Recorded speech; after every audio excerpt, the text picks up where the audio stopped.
Na época de Jesus, a festa de casamento era uma das mais importantes comemorações. Várias famílias, vizinhos e amigos se reuniam e davam banquetes, que normalmente demoravam até 7 dias.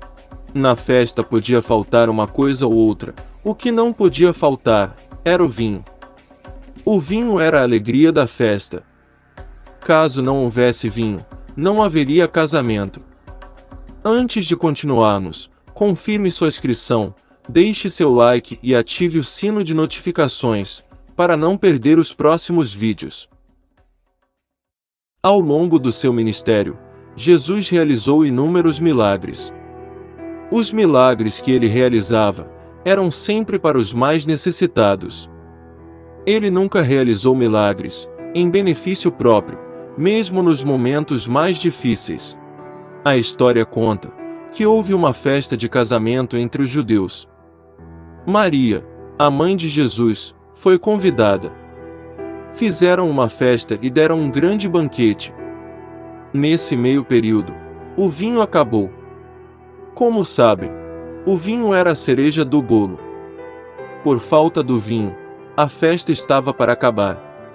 Jesus tinha sido convidado, mas chegou pouco depois, na companhia de seus discípulos. Apressadamente Maria foi ter com ele, e disse que o vinho havia acabado. Serenamente, disse-lhe Jesus: Mulher, que tenho eu contigo? Ainda não é chegada a minha hora. Maria se dirigiu a alguns serventes de vinho, e disse-lhes que fizessem o que Jesus lhes ordenasse. Na sala, estavam 6 baris de barro. Disse-lhes Jesus: Enchei de água essas talhas. E fizeram conforme Jesus lhes havia ordenado. Depois disse-lhes Jesus: Tirai agora, e levai ao mestre-sala. E fizeram conforme Jesus lhes havia ordenado. Quando o mordomo abriu os baris, provou, e disse que nunca havia provado um vinho tão bom como aquele. Os serventes espantados nada lhe disseram, pois nos barris haviam enchido com água. Este foi um dos primeiros milagres de Jesus Cristo. Conta a história que Jesus e seus discípulos entraram no barco para passar para outro lado da Galileia. Como estava cansado, Jesus procurou um canto e aproveitou para dormir um pouco. Enquanto navegavam, sobreveio uma forte tempestade. Típico naquela região.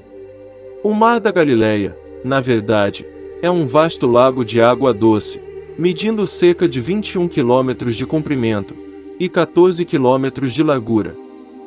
O lago está situado numa região montanhosa, a mais de 200 metros abaixo do nível do mar.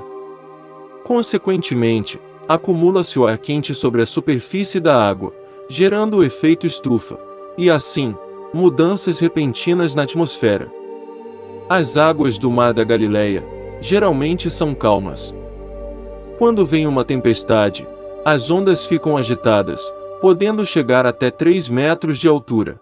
O barco balançava, e começava a entrar água. De medo, os discípulos acordaram o mestre, na esperança dele realizar algum milagre. Jesus levantou-se, acalmou o vento e a fúria das ondas, com uma única palavra. Em seguida, o Salvador disse aos seus discípulos: Onde está a vossa fé? Com isto, os discípulos se maravilharam com o que viram Jesus fazer, e diziam uns aos outros: Quem é este, que até o vento e as ondas lhe obedecem? Depois desse terrível episódio, chegaram do outro lado da margem. De repente, um homem possesso de demônios saiu-lhes ao encontro.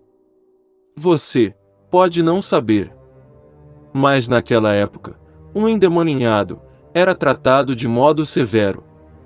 Não que hoje seja diferente, e nós nem citaremos aqui o quanto sofriam. Eles eram marginalizados e privados de qualquer convívio social. Cristo, o Príncipe da Paz, tratava a todos com respeito e amor. Os coxos, os cegos e os quebrantados de coração iam aos seus pés buscar uma palavra de consolo. Certa vez Jesus disse: Vinde a mim, todos os que estáis cansados e oprimidos, e eu vos aliviarei. O homem era endemoniado, não tinha casa, e por isso, dormia nos chiqueiros de porcos. Quando fixou seus olhos em Jesus, prostrou-se diante dele, e gritava com raiva: Que tenho eu contigo, Jesus, Filho de Deus Altíssimo? Rogo-te que não me atormentes. O homem não tinha autocontrole, e fazia muito tempo que o espírito imundo lhe atormentava e apoderava-se do seu corpo. Com isto, Jesus ordenou ao espírito que saísse do homem. Jesus lhe perguntou qual era o seu nome.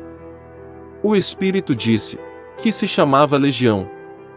O termo legião normalmente é usado para descrever uma certa quantidade de soldados do exército romano.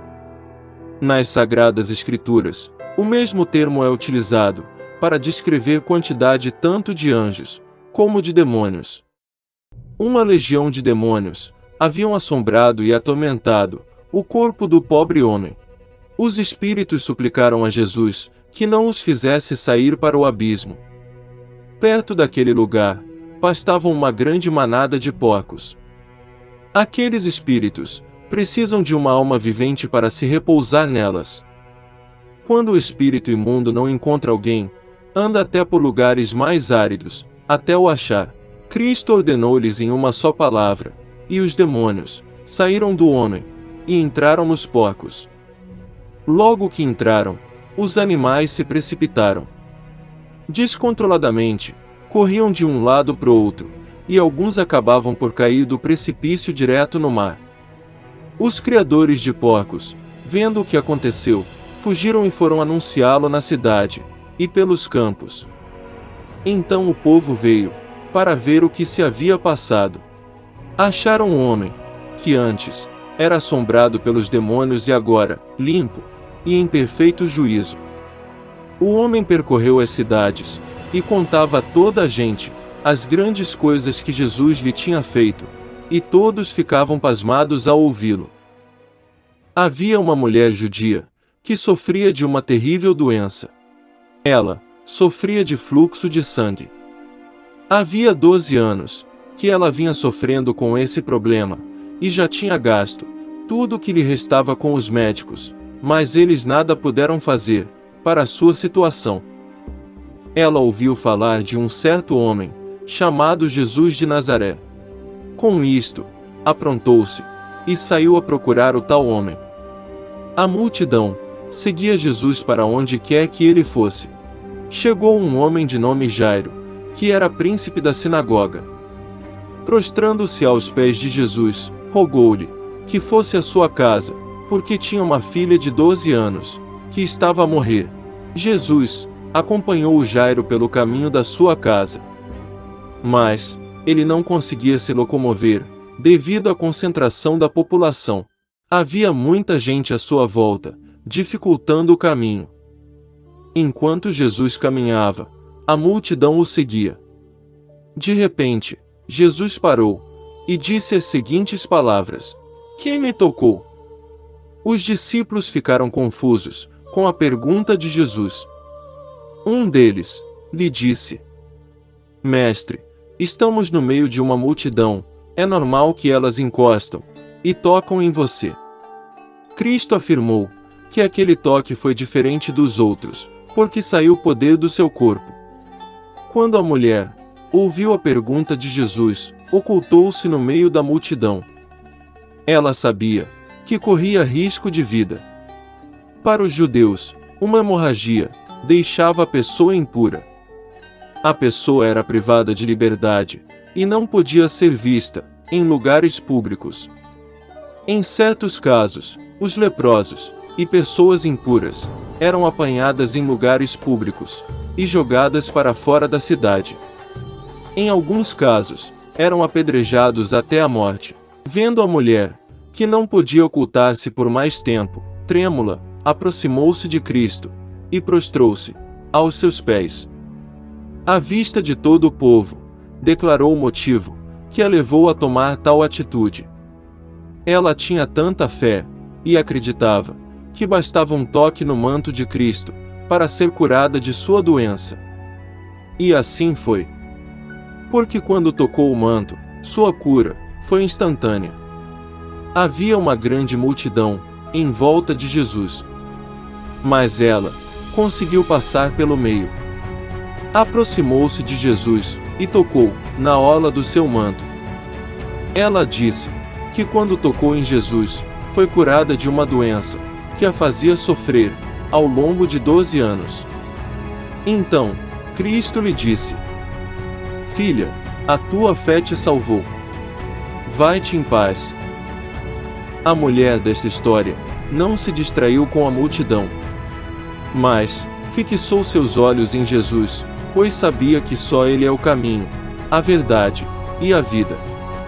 Como você enfrenta os seus problemas?